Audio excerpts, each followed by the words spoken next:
तो आज मैं बात करता हूँ कि भारतीय संविधान के मूलभूत लक्षण क्या हैं। मेरा यह विचार है कि भारतीय संविधान व्यवहारिक है। इसमें कोई क्षमता और इसमें कोई संकट काल और युद्ध काल में देश की एकता को बनाए रखने की सामर्थ्य है।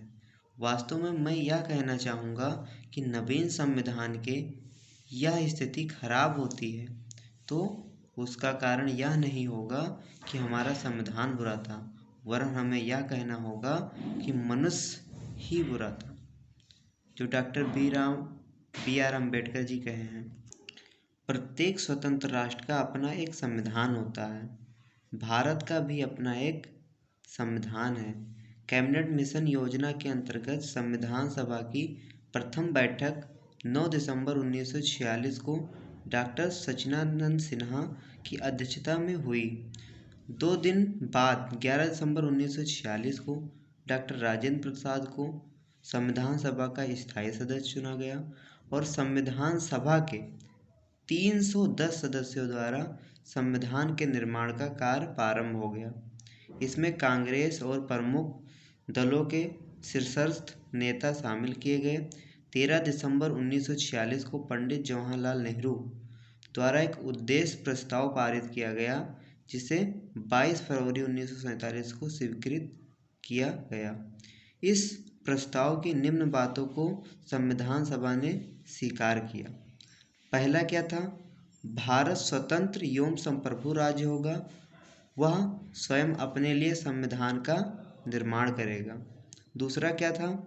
वह क्षेत्र जो इस समय ब्रिटिश भारत कहलाते हैं तथा भारतीय रियासतों के अंतर्गत आते हैं, और देशी रियासतों के वह क्षेत्र जो भारत में सम्मिलित होना चाहते हैं, सभी मिलकर एक संघ कहे जाएंगे।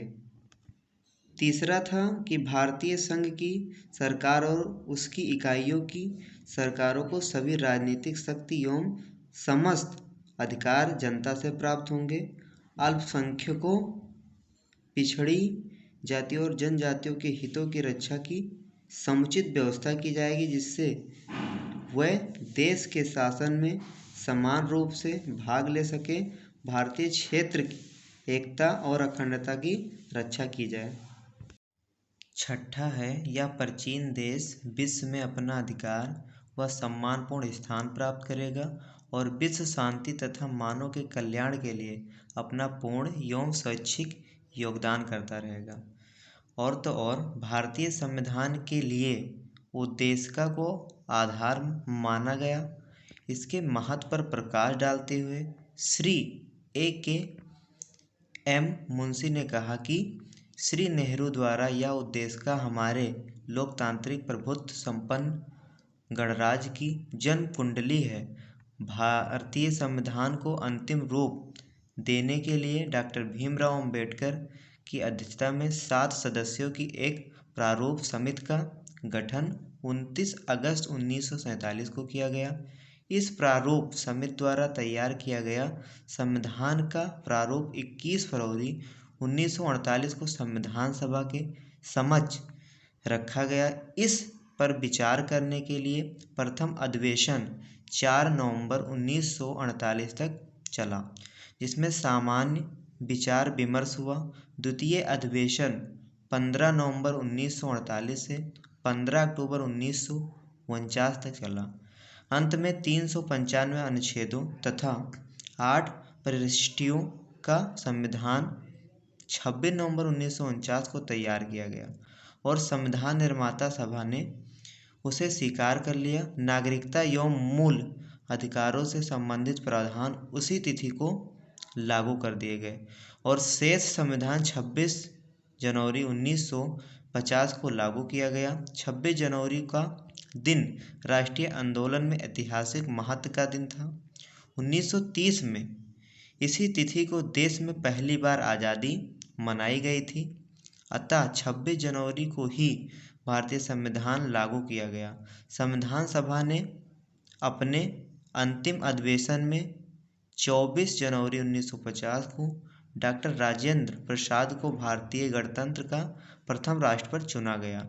भारतीय संविधान 22 भागों में बांटा हुआ है। इस संविधान में 2008 के मध्य तक 104 संशोधन हो चुके हैं। मूल संविधान में 8 अनुसूचियाँ थीं, जो इस समय 12 हो गई है। इस प्रकार संविधान के निर्माण में 2 साल 11 महीना 18 दिन का समय लगा। संविधान के निर्माण में करीब 63,96,729 रुपये खर्च हुए। उसके बाद फिर संविधान का निर्माण हुआ।